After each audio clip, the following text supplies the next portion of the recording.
village called LIRALI, strange things happened every night.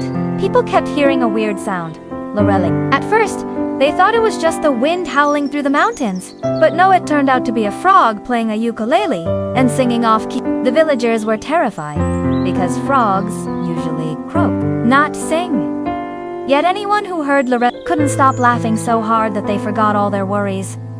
Chapter 2. The Angry Village Chief. The village chief, named Larry, was a serious man who hated noise, especially strange music. He declared that the frog must be captured at once. A squad of 10 villagers armed with nets, electric sticks, and even frying pans marched to the pond where the frog sang every night. But the moment the frog opened its mouth, dee-dee-dee-da-dee-da, the entire squad fell into the pond, laughing uncontrollably while gulping water. The whole village burst out laughing at their miserable failure.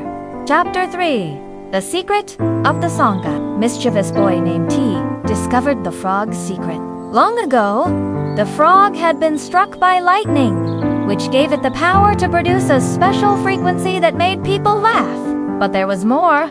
Hidden in the melody of dee-dee-dee-dee-da-dee-da was a mysterious code. When T wrote down the rhythm and translated it, the message appeared: "The singer is not happy. Save me before the third full moon." Chapter 4. The ridiculous rescue mission. The villagers launched a Save the Frog mission, but everything went hilariously wrong. One man tried to lure the frog with a cake, but ended up summoning an army of ants. A woman dragged out her karaoke machine to sing a duet with the frog, nearly deafening everyone. Finally, T realized the truth. To break the curse, they needed to sing even worse than the frog. So, the entire village shouted together, "LIRALI LARILA," out of tune, offbeat, completely chaotic. The earth shook from the terrible singing. The frog burst out laughing, then transformed into a wandering musician who had been cursed. Chapter 5.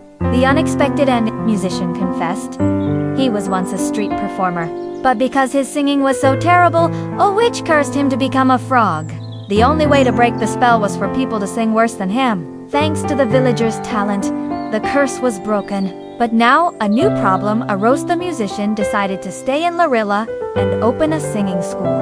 From that day on, LIRALI became famous, not for beautiful songs, but for hosting the annual International Off-Key Singing Festival, Dee-dee-dee-dee, where thousands came to laugh, cry, and enjoy the chaos. Chapter 6. The Singing School.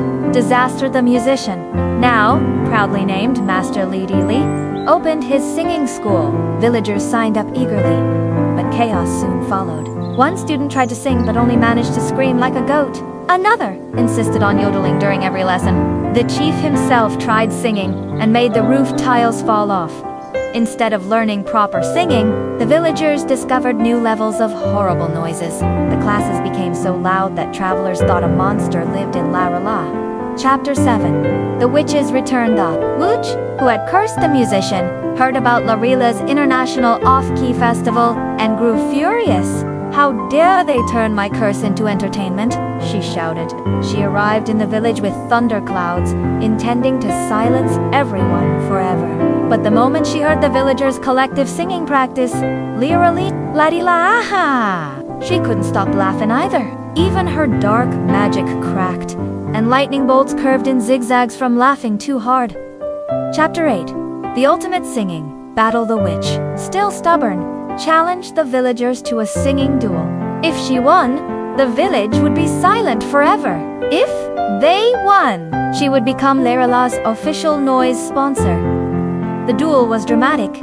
The witch sang operatic thunder songs. The villagers responded with squeaky, off-key howls. The boy added his secret weapon, banging 2 pots together as percussion.